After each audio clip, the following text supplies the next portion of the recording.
Hello, James Caton here. A very quick introduction to today's episode.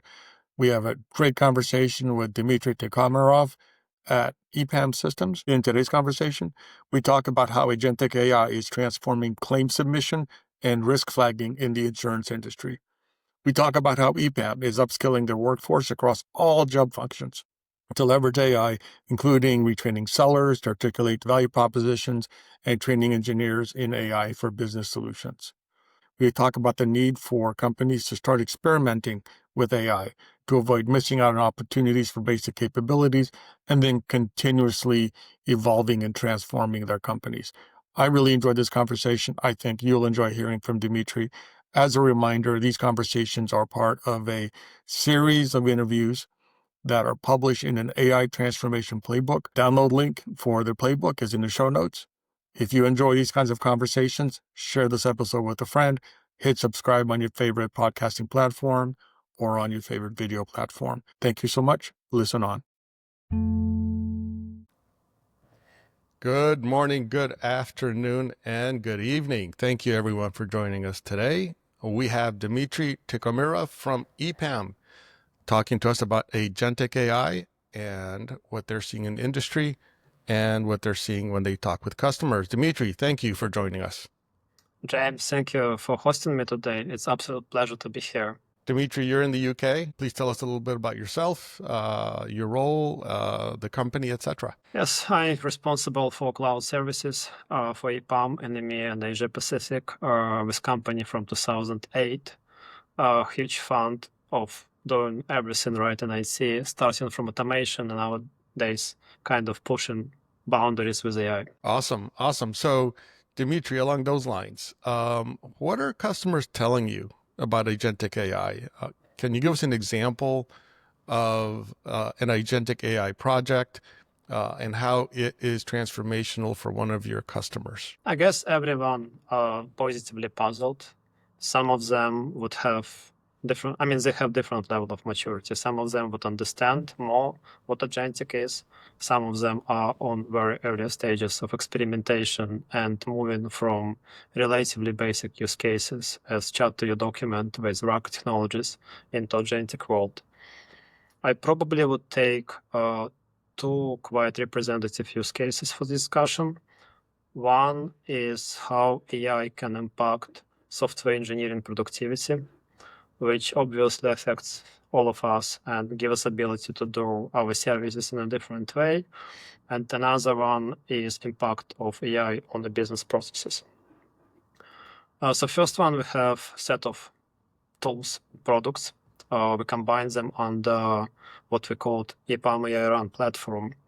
In a nutshell, we have a capability to run agentic SDLC, accelerating different parts of software development lifecycle with agents, starting from very early phases, requirements, code creation, test creation, deployment, etc. Obvious application of that flow would be try to mimic different roles in application modernization use cases. And we actually see a lot of possibilities to use AI to accelerate our application modernization. One of the use cases is in conversation with our client in financial services. It's actually a typical ask. Can you help me to modernize my portfolio applications? Like, do you have tools to quickly do business analysis? Yes, we can do all of that.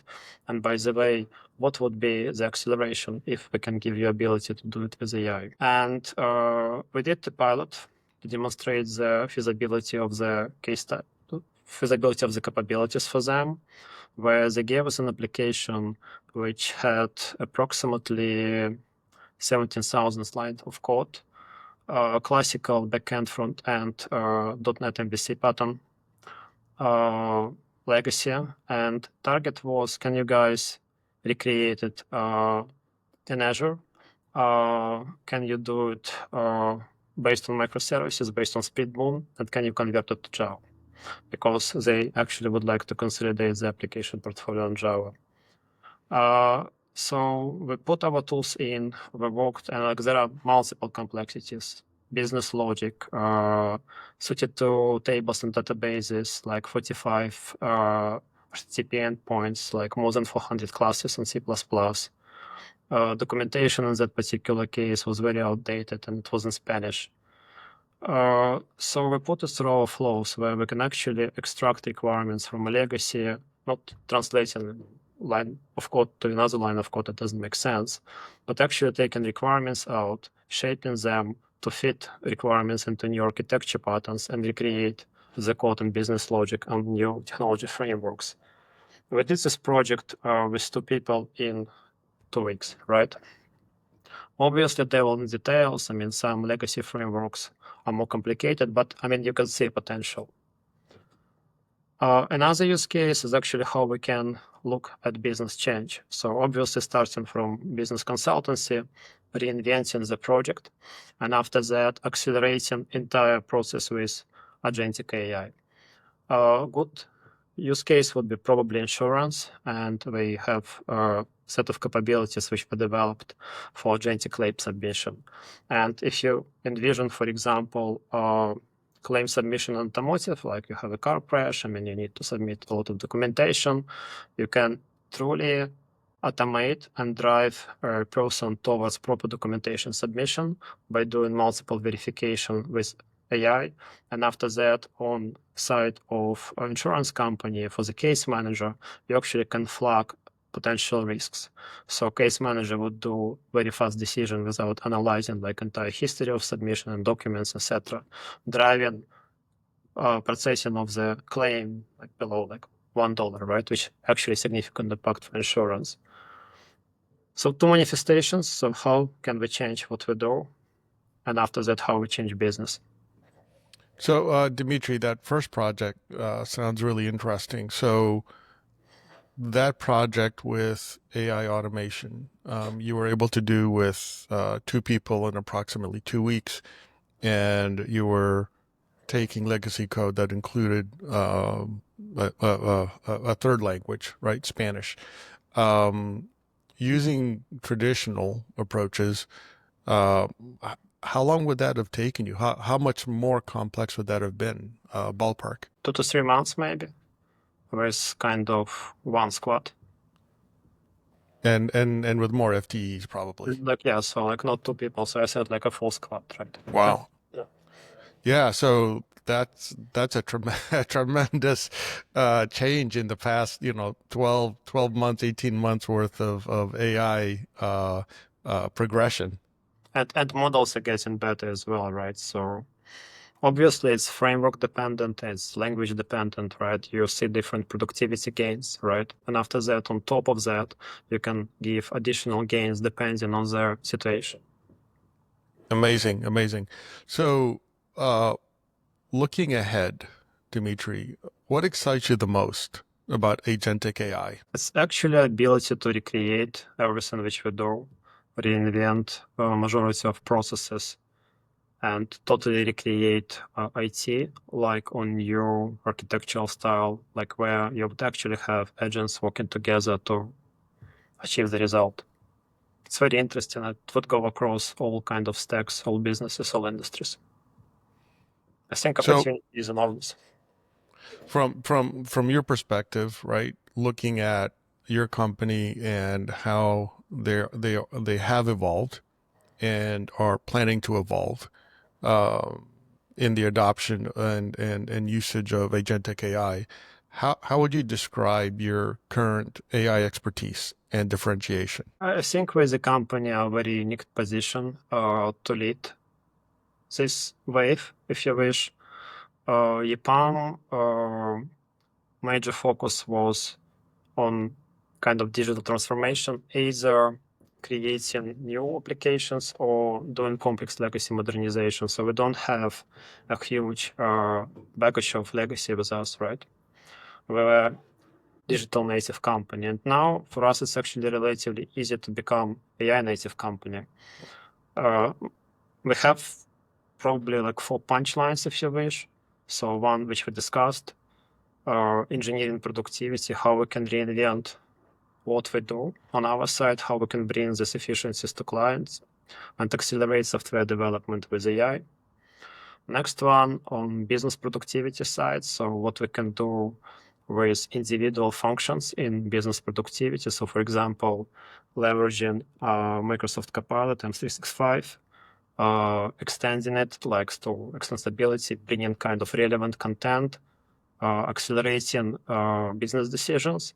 And after that, moving into more complex scenarios for business flows, for departments, like, for example, with Copilot Studio, and more advanced scenarios with actually custom AI business solutions based on Azure AI services. As you look at how your company will evolve going forward, how are you looking at building out your COE, your Center of Excellence, as you evolve from traditional AI to agentic AI? I guess and like we do more than that, but I guess if you look at focus of classical traditional AI Center of Excellence, it was mostly around governance compliance and as well model accuracy, right? You've been thinking a lot about how you deploy model, how do you do predictions, how do you do classifications, kind of creating custom models as well. When you think about agentic AI, on my taste, and obviously you will see like multiple opinions, it shifts you towards totally new type of software developer, right? Who actually understands very deeply software development methodologies, APIs, integration, data, basically being full stack, because your emphasis is shifting towards creating a system of agents which are adaptable, which can self-learn, and you're actually focusing on orchestration of big amount of agents who can work together to achieve results.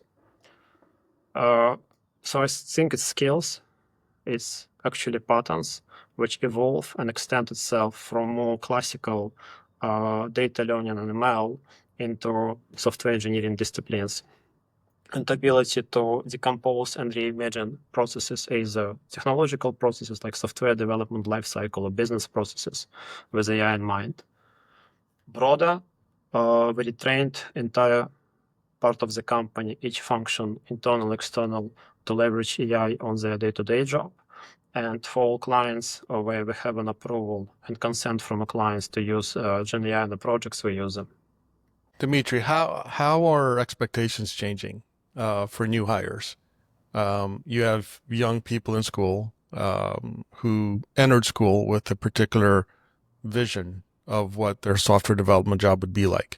And they planned for certain classes, for certain skills, certain projects in college and university, expecting a certain kind of career. How should they rethink their careers and their classes and their training in school? Like our observations, they picking it up very, very fast. And they basically find a smart way to inject AI in everything what they do. And because they don't need to unlearn previous habits, they're actually going quite fast. And AI can become a tutor, like a reviewer for them. So, I mean, they're actually moving and picking up very, very fast. Like a lot of people were telling that juniors would be like in a bad position because AI actually replacing, obviously, with their capabilities, junior developers. But I think if you learn them in a proper way, which we do, they actually embrace it very, very fast and move ahead faster as well. So I don't see that big problem, and we actually see quite prominent results. Very, very important insights for the young people out there. So please pay attention to what Dmitry just just said. So from the agentic perspective, it's bringing new reasoning, new automation capabilities. How do you anticipate your business changing? How you deliver value to customers? For example, some models are billable hours, right? Some models are once the agent is developed, maybe it's billable hours by the agent, or maybe it's IP based pricing. How do you see your approach to the business changing, and how do you see customers' expectations changing as well? We saw, and maybe starting a little bit from previous year, we saw some resistance initially in many industries on Gen AI adoption, and clients in many cases were reluctant to bring AI into the ecosystem. I think, and the previous year for us was massive data of preparation, if you wish, so huge amount of data modernization projects when our clients were moving their data closer to inference capacity to cloud. Less scalable implementations, but a lot of POCs and kind of smaller accelerations here and there. I mean, this year is actually changing a lot. We see that people are willing to embrace AI, both for production implementations and for software development. So it's definitely changing what we do. Effectively, you can do more with less. And we obviously have different commercial models. I will be more reluctant, to discuss them here. We're a public company. But obviously, we think about how and in what way we can give that efficiencies to our clients. Because through AI transformation is actually you do more with less for a client. So one of the things that you're seeing is more eagerness to embrace AI in industry. Yes, and in many cases, I guess it changed this year, but in many cases, people were not necessarily right shortlisting ideas for proof of concept. Because if you would like to get a return of investment on your AI, you actually need to think about holistic transformation. If you're accelerating only one part of the process and not accelerating the rest of the process, you still will not manifest the gains, right? And so like tactical use cases has less sense. They are great to educate people, like show potential of the technology, but in order to extract the value, you need to holistically think about re-envision of the business processes, right? And like we see, like clients are finally there, right? And I guess this is why a lot of early implementations which everybody brought to the market were in the software development lifecycle, easier business process, if you wish, and more technical stakeholders. But now, as you engage outside of technology departments with different business stakeholders, you actually need to work jointly with, and we have business transformation consultancy to reimagine the entire process, and after that implement this process in a new way with Agentic AI. So this goes back to your comment earlier on orchestration of business processes and orchestration of agents. So sounds like the opportunity really is the opportunity for value and ROI is more realizable when you think a little bit broader and you think about the whole business process rather than focusing on a specific use case and trying to prove out a specific use case. Correct, right? And like one of the recent proposals, for example, we did for what people call duck knock. So like imagine autonomous 5G network in telecom, and you basically you have a very few people because you still need to have people in a loop to make critical decisions. But imagine like entire like network which is self-healing, self-adjustable. You get a lot of information, like your, for example, weather dependencies, you're kind of getting information about events, so you can adjust network capacity to accommodate more people, etc. And you can do it all like in an agentic fashion, right?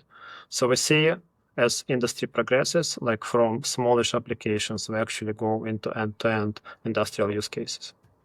So building off of that, as you look at your customer base, at the various industries that you work in, are there particular industry horizontal use cases or use cases and capabilities or industry-specific use cases and capabilities that EPAM is focusing on? Now, on horizontal, it's everything about foundational capabilities to deliver AI products for business.